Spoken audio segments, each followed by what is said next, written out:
Today, I'm joined by Clark Bell, CEO and founder of Nano-Yield. Nano-Yield works at the intersection of nanotechnology, agriculture, and sustainability, focusing on improving nutrient efficiency, crop performance, and soil outcomes without increasing inputs. Clark is also the president of Biograss Salt Farms, which gives him a hands-on view on how these technologies perform in real agriculture operations. In this conversation, we'll focus on what actually works in sustainable agriculture, where the data holds up, and where expectations needs to be reset. Clark, thanks for joining me today. Hey, it's great to be here. Thank you so much for having me. Thank you as well for joining us. So let's start with the first question and dive in. So nano yield has been around for several years now. In simple terms, what specific problem in agriculture were you trying to solve when you started the company? Yeah, we started the business in 2014, and the problem we solve is the delivery of agricultural inputs from fertilizer to pesticides to herbicides, micronutrients, biostimulants. Farmers are putting on a litany of different inputs to make their crop grow to the full extent. Unfortunately, many of the things that farmers put on their crops don't work with a high efficiency. For instance, nitrogen, probably the most used input on all crops. About 40% of nitrogen doesn't actually get to the crop and washes away or doesn't perform as it's needed to. So we're utilizing nanoliquid technology and nanocoat technology to make it so that these inputs can work with high efficiency and be a delivery system. So simply put, nano-yield is a delivery system that creates efficiencies for inputs to go where they need to be. That's great. As you know, many ag tech solutions sound promising on paper, but fail when exposed to real world constraints. Let's say like cost, scalability, or farmer adoption. Do you have any success stories you could share with us? Oh man, we have plenty. We have hundreds of data points that showcase the efficiency of our technology and why it's beneficial. In 2025, our product and technology was utilized on 11 million acres throughout the globe. So we have many farmers that trust us with their crops to have a benefit. I think the first story I can share of our utilization of the technology is when I used it on our personal farm, and we added nanotechnology with a standard fertilizer on growing bluegrass and ryegrass, turf grass. And with the addition of nanotechnology, we were able to grow the crop 4.5 months faster due to the efficiency and the delivery and making sure that product, the fertilizer, went to where it needs to be. And so this is something that we hear from on a daily basis. The technology works on every crop, whether that's corn, canola, cannabis, citrus. It works in every soil type.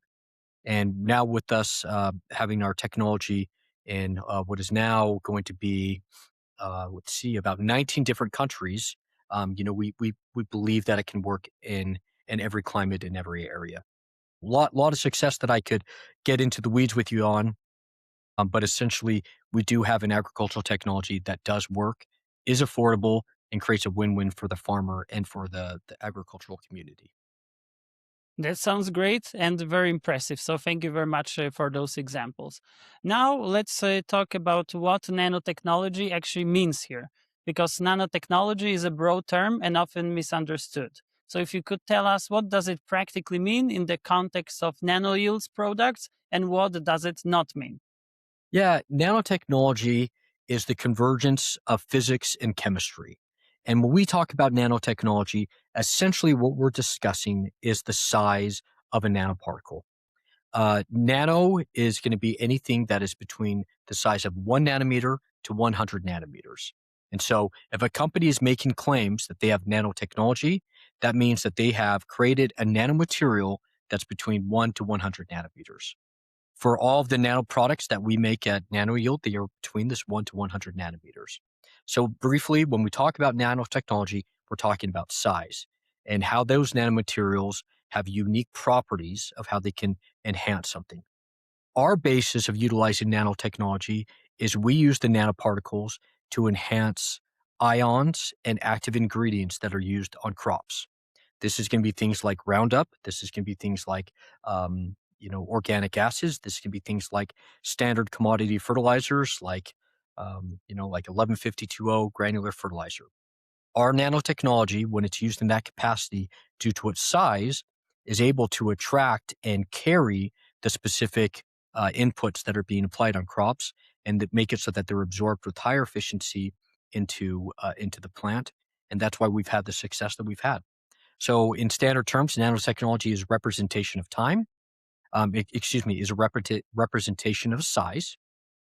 And due to the size of the nanoparticles that are derived from silicate materials, we then add those silicate nanomaterials with fertilizers, with pesticides, and they're able to be absorbed into the nanoparticle and then released with high efficiency into, a crop such as soybeans. Got it. Clarifying the science versus the hype always helps, Of at least course. to ground the discussion at the beginning. So thank you for that. Now let's talk about yield versus sustainability trade off. So, one common concern is that sustainability measures reduce yields. So, based on your data, how does nano yield impact yield, input use, and let's say consistency across seasons? Yeah, we're really fortunate that we have a technology that can increase yield and can also make it so that if a grower would like to use less material, they can with our technology. It's today is January 22nd, 2026. I've now been in this business for a little over 12 years. And this is the most challenging year that we have when it comes to grain markets, the cost of inputs, and the economic factors that are facing farmers throughout the world. And so, what's beneficial about our technology is due to being in our name, nano yield, our nanoparticles make it so that you increase yield. And also, with the benefits of increasing yield means is that you have more income that comes from your acre or your hectare of your crop. If there's a desire to reduce the amount of fertilizer, say by 20%, our technology can aid and make up the difference of that reduction of that 20% and make it so that the efficiency and the waste that's been being utilized on that crop for the past years to decades can now be overcome due to nanotechnology. And so we truly have something that does increase yield and also is a sustainable option that makes that impacts the environment, makes it so that it impacts the agronomics, and makes it so that the economic factors work out for the farmer. So we really have something that is beneficial on all those fronts. That's a very valuable insight because our audiences it also includes companies trying to balance compliance, cost, and performance. So trade offs for them matter way more than slogans. So thanks for that. Of course. Now, let's talk about input reduction and measurable outcomes. If you could tell us what measurable reductions have you seen in fertilizer or nutrient inputs when nano yield is applied, and how consistent are those results across different crops or even regions? Yeah. Our slogan as we go into 2026 is efficiency pays. So the reason we say efficiency pays is because for many years there's been many ag tech companies that they've talked about efficiency, but it's actually increased the cost for the farmer. And so with Nano Yield, our standard flagship product only costs $3.75 an acre. Very affordable. And when you add that product, this product is called Nano Pro. On average, you can see a bushel increase depending on where it's located, but let's use corn in the Midwest as an example. You can see a bushel increase to the tune of 5 to 10 bushels per acre. So if we were going to say that per acre, the cost is $3.75. If a farmer is going to get $2 per bushel, which is very low, and if they were able to grow 10 more bushels, that return on investment on $3.75 would be $20. And so the economics certainly makes sense and makes it so that the yield with those inputs works out. What we've seen in now 12 years is our technology works very well when it's added to a standard program. If a grower would like to reduce their fertilizer or reduce or go with their lowest labeled rate of, say, a herbicide, we can see that on average, by reducing fertilizer by 20% and going lowest labeled rate, our technology actually performs even better than going with the full rate. And the reason for that is because we're hitting that prime spot and making sure those efficiencies and the technology is getting the inputs exactly where it needs to be on the set crop. And so our 12 years of data has certainly aided to, why we've had the scaling that we've had. And of course, in this difficult environment that we're in 2026, with, the tariffs, the trade wars, the grain market issues, the price of land, the high price of commodity inputs, we really believe it's the best time for nano yield to continue to scale and help the marketplace to overcome all of these issues. And as we know, metrics matter here a lot. If the price and it will be valuable from the farmer's standpoint, obviously they won't say no to such technology. Of course, and of course, though the farmer, they are going to be hesitant to take on any new technology. They need to see that it works at their university or their third party data set, or specifically on their farm. And so I think another reason why we've been patiently scaling and growing the business as we have is because we've been working hand in hand with these growers that need to see, as they say, proof is in the pudding. And so we've certainly been able to showcase that as we've grown our business. And of course, at the end of the day, the most important aspect of all of this is the farmer seeing a benefit of our technology. And generally Exactly. within 1 to 3 seasons, they can see that benefit with us. And then we get full adoption onto all of their hundreds, if not thousands of acres. I'm also curious about soil health and long term effects. So, beyond immediate crop performance, what have you observed in terms of soil health over, let's say, multiple growing cycles? Yeah, it really varies by the soil type and, of course, by the crop that's being utilized. We had a farm in Central Florida in 2016 that they saw their cation exchange capacity almost triple after utilizing our technology in their soil because we were able to get nutrients as being utilized so much more efficiently with the nanoparticles being in the soil and releasing those inputs in a higher capacity. At the end of the day, we're going to have healthier soil if we're improving the soil structure and if we're utilizing inputs responsibly. So, nanotechnology's place in soil health is, of course, you're able to get the efficiency of the inputs you're putting out, which makes it so that there's less chemical residue in soil buildup, which leads to a healthier soil. With fertilizer, of course, if you're able to get fertilizer go to exactly where it needs to be, which we see as a benefit with nanoliquid technology. You're also to see that benefit via with nanoliquid technology improving crop uptake, which means there's less residue in the soil. So at the end of the day, we have to take care of our soil first to then take care of our crops. And we have a win-win scenario where we can do that with this technology. I was curious about it because short term gains are obviously easy to market. Long term soil outcomes are harder to prove, but I think you will agree that it's way more important at the end of the day. It certainly is, and we look at things by the return on investment on a given year. But it's really important for every farmer to take a step back and to look at the improvements that they've made over the past decade.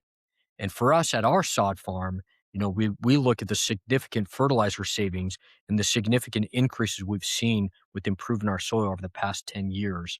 And a lot of that is due to the use of nanoliquid technology on our. Got it. Now, something that most of business owners don't like to talk about, or it's like their least favorite part. So, regulatory and safety considerations. So, if you could tell us, because nanotechnology in agriculture raises regulatory and safety questions. So, how do regulators currently view these solutions and what standards or testing frameworks are applied? Yeah, it really varies by the country or the state. So I'll speak towards probably the easiest one to speak towards, which is here in the United States. So in the United States, in order to get your product put as a soil conditioner or as a fertilizer label, which is what our technologies are designed as you have to go to each individual state, submit your label, and for the most part, as long as you meet their label protocols and follow their tonnage reports and follow working with all the regulatory and reporting mechanisms, you're going to be in business. There are specific states that if you're making claims of, say, a carrier adjuvant, which we've done, or a organic material, which we have as well, you do have to have supporting data to showcase how you've been able to, come up with this product and have been able to utilize maybe a local university. For us, the University of California in Davis in Sacramento is where we utilized their research to showcase NanoPro becoming a carrier adjuvant. Um, of course, NanoPro as a carrier adjuvant in California. And so those regulatory bodies, they all have different expectations.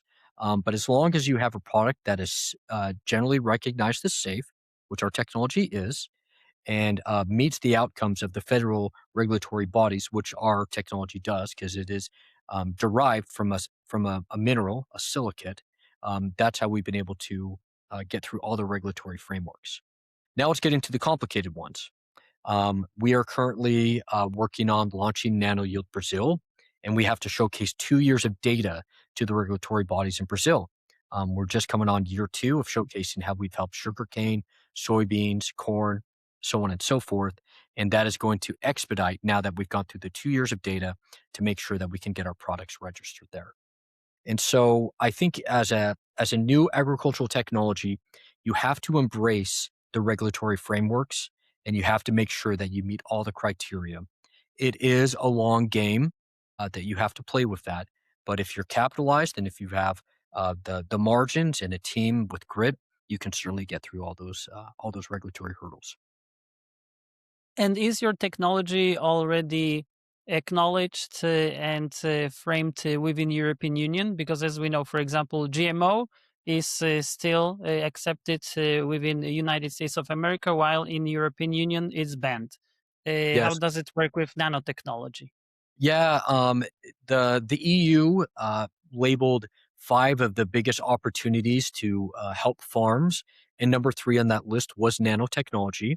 Um, the European Union has not been a focus of ours. We are so busy with growing our business here in the Americas, North and South America. That has been our primary focus.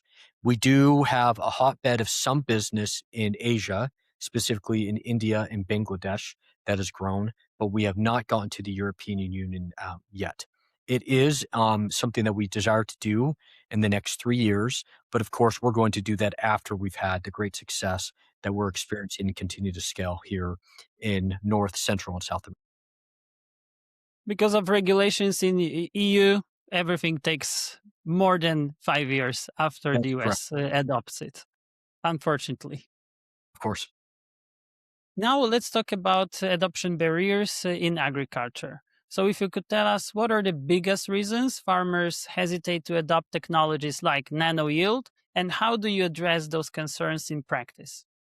Yeah, I've jokingly said, there's the reason the state of Missouri is called the Show Me State, and that's because there's been so many snake oil salesmen that have sold agricultural inputs that were literally snake oil to all those farmers in Missouri, and that's why they became the Show Me State, right? There's a reason that's on their license plates, and by far and wide, farmers expect a number of different things. First, they expect that you have a product that's going to be economically viable for them to adopt to their farm. It has to be affordable. It has to make so that there's a cost benefit analysis that it's going to be beneficial for them to apply to their farm. For nano yield, for us, we have a product. Let's use NanoPro as an example. At $3.75 an acre, you apply it with your herbicide, and you're going to have a better kill, which is going to make so that you have less weeds on your acres. Less weeds on your acres means you now have more of that desired crop. More of that crop means you're going to have more bushels per acre, which is going to lead to more income. Okay, so you have to make sure it's economically viable for the farmer. Second thing that you need to do is you have to have a technology that is visually going to be able for them to see that it works. Farmers, of course, they're going to want soil tests, they're going to want tissue tests, But we saw that when we were able to visually show farmers within a week, within a month, that the technology worked, that's when they were even more so wanting to make investments into soil and tissue tests. Okay. And the third thing that you've got to do is you've got to collaborate with the research partners that farmers utilize. This could be university, this could be technology companies, this could be independent research parties. One of the reasons why we have had the success at NanoYield is because we've partnered with great research collaborators over the past 12 years. And those collaborators have made it so that they've been able to showcase our technology works on potatoes or corn or on turf grass or what have you. And then when we walk into a farmer and we say, the research down the road showcase this data is beneficial, or this university, it's made it so that that door is being opened up even more so. So if you can do those three things to start, and if you can do those well, which this does take times, you have an option of getting onto every acre. Plus, when you work with the farmers from the very beginning, I think then it helps down the road. Certainly. Yeah. Yeah. A covenant that we say at Nano Yield is that this company is founded by farmers and it's for farmers.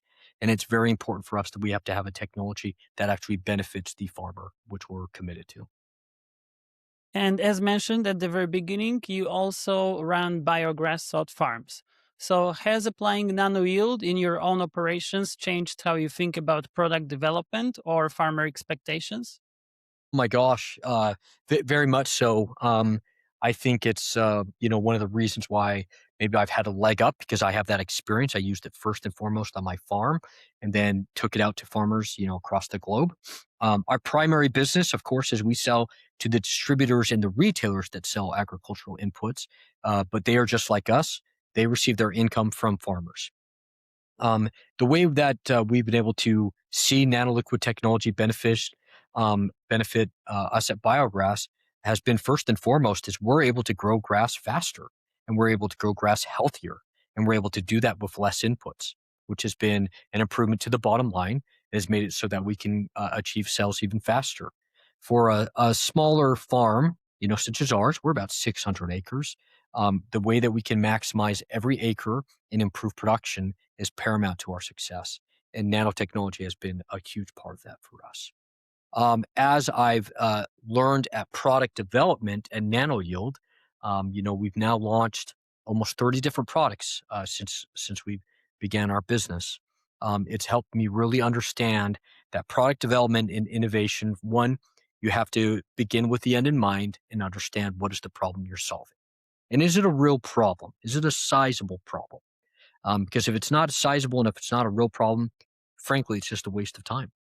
And as we've been able to develop that criteria at NanoYield, I've been able to take that to the local market here in Salt Lake City, Utah, and made it so that we've been able to come up with blends of turf grass that are more drought conscious, that are drought tolerant. And then we've been able to come up with products that make it so that, homeowners are be able to utilize tools and are able to, grow their gardens with less inputs based off of the things that we've learned at NanoYield. So it certainly has been beneficial for me on both sides. So, probably that's the key to your success, running both a technology company and a farming operation, which gives you a perspective I would say most founders don't have. Yeah, I would say the key to my success has been the team, no doubt. Has been people that have surrounded me in the mission. But due to my viewpoint and the world that I've been able to grow up in agriculture, I've definitely had a leg up because of that knowledge and the experience that helped me get to where I am now. Got it. Now, let's talk about your role in emissions and environmental reporting. Many companies are now tracking scope 3 emissions related to agriculture. So, where do technologies like nano yield realistically fit into emissions reduction or reporting frameworks? Yeah, I think a thing that is very paramount and has been even said more so at more kitchen tables and trade shows than I've ever witnessed in agriculture is everyone is talking about fertilizer reductions. And that's mainly happening just due to the cost of fertilizer and how much they can get from the grain that they're selling. And so by those two issues being at the forefront of agriculture, that's going to make it so that we're going to be producing less fertilizer, which of course is going to be making so that we're releasing less emissions at the fertilizer plant, all the way to the truck that is now delivering all the different fertilizer to the different farms and fields that it's going out to. So I think that's paramount to the success of this industry. We have to, um, you know, utilize all of the existing land and minerals and resources that we have. And of course, we have to do that with better capabilities, and technology is the way that we'll be able to utilize that in agriculture. And of course, it simply improves efficiency for farmers. Of course. Of course. Yeah. At the end of the day, um, every businessman wants the same thing. They want to, of course, put less input and have higher output. And that's even more important for a farmer is they have less resources, less profit margin. They don't have the full family working there, so on and so forth. And so if we can come up with technologies that can make it so that those farmers can meet that criteria, I think you're going to have a lot of success in agriculture. And I think that's been a key aspect to why we've been able to scale at the clip that we've had at Nano Yield and, of course, have an even brighter future. I totally agree. Well said.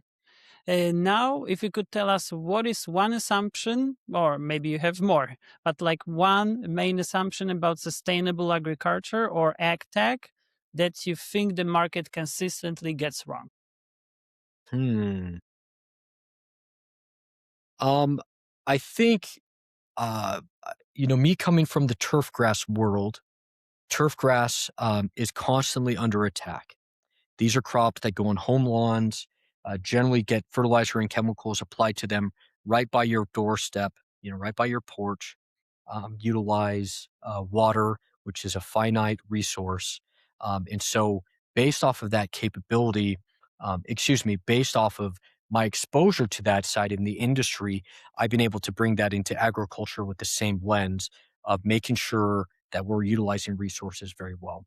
Sustainable agriculture isn't something that's cute to say, or isn't something that we're now just saying we have a mission statement of this is what our farm is doing. It's now paramount for every farmer to be thinking about it. And of course, the reasons for that is due to the environment, due to the agronomics. And one thing that is now being proven with a lot of great sustainable agriculture technologies is due to the economics. For the past 2 decades, there's been a number of different fertilizers, biostimulants, or agricultural technologies which could be adopted onto the farm, but they simply just did not pencil. It didn't make it so that there was a return on investment or that the cost benefit analysis didn't make sense for the farmer. And so as we go into 2026, and as there is a paramount focus on efficiency, sustainable agriculture and sustainable agricultural inputs are going to be the key way for farmers to adopt that as we go into 2026 and beyond. A thing I would say, me being an American and based in Utah on the Western United States, I think we in America believe that we're doing the best job of agriculture, production agriculture. And when you look at yields that we've done, there are some there are some countries that are doing a better job than us. Brazil is a fine example as far as what their soybean production, what their wheat production is in Argentina, so on and so forth. And so the difference I think that we will see in comparison to these other countries is they adopt much faster to new technologies, and they have government agencies that are really demanding that they utilize sustainability at a faster pace than we are seeing here in the United States. Of course, we are seeing those focuses in the U.S., but I think that's one of the key aspects of why we're seeing some of these other countries, specifically in South America, starting to outproduce what we're doing here in the United States. And so I think as we be mindful of utilizing sustainable agriculture and utilizing technologies that will actually make it so that we can produce more and use less, that'll be beneficial to the American. I didn't know that Brazil was such a top player as far as new technologies in agriculture is concerned. Yeah. Brazil is they're really at the forefront of agriculture. So many agricultural input companies have rushed over there because they've seen just how fast they innovate and how many acres they have. For us, we have an entity that's called Nano-Yield Brazil. We're launching this year, which we're very excited about due to the excitement and the energy that's in Brazil. And so we are committed to that. And of course, it's just good business to make sure that you're selling your technology throughout the rest of the world in the event that maybe something goes sideways somewhere else, or you have a bad weather event, or an act of God or something like that that comes into disrupting your operation. So that's why we continue to further and expand specifically in Central and South.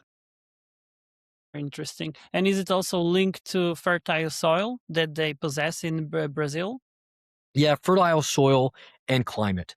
To grow one crop of soybeans in the United States, it generally is going to take you from March or April till October, November. In Brazil, they can grow two crops of soybeans from January through November, right? And so the way that they're able to, due to their weather, their climate, their soils, and the makeup of how they approach farming, they can get more production in comparison to us. Thank you very much for those useful insights. As we are coming to an end of our discussion, is there anything important about nano yield, agriculture sustainability, or nutrient efficiency that we didn't cover but you think deserves more attention? Yeah, I think the caveat and the way that you focus on 2026 and beyond is there has got to be a focus on efficiency. If you're not focusing on efficiency in agriculture, you're going to be left in the dust. We've got to again look at the finite resources that are available to us, and we've got to look at the consolidation and the the the way that farmers and farms are, not growing, and you've got to be able to approach both sides of the coin and make sure that you've got a solution for both sides of things. So I think it's all about efficiency, and if you don't have a focus on efficiency, you're going to be left in the dust. Hence, why 2026 our slogan for the year is efficiency pays, and we believe that never been a better position and place to utilize our technology to make farms more efficient. The other thing I would say as you look at agriculture is I think we're going to see a lot more alternative crops come to market. I think these cover crops, I think these cash crops, which maybe some farmers have been a little adverse to adopting in comparison to cotton, corn, beans, wheat. I think we're going to see a lot more of those crops come to the marketplace, which there's a lot of benefits to them because oftentimes they leave positive soil residue. And so there's going to be, an improvement in soil health. So those are my predictions and the things that I would advise people to be mindful of. Clark, thank you very much for the straightforward and data driven conversation. We'll include links to NanoYield for those who want to dig deeper, and this discussion will be published on Net Zero Compare along with the podcast recording. Thank you so much. Thanks for having me. Pleasure to be here. I'm excited about the future and being part of this innovation moving forward. And we'll be following your company 100%. Awesome. Thank you, Carol.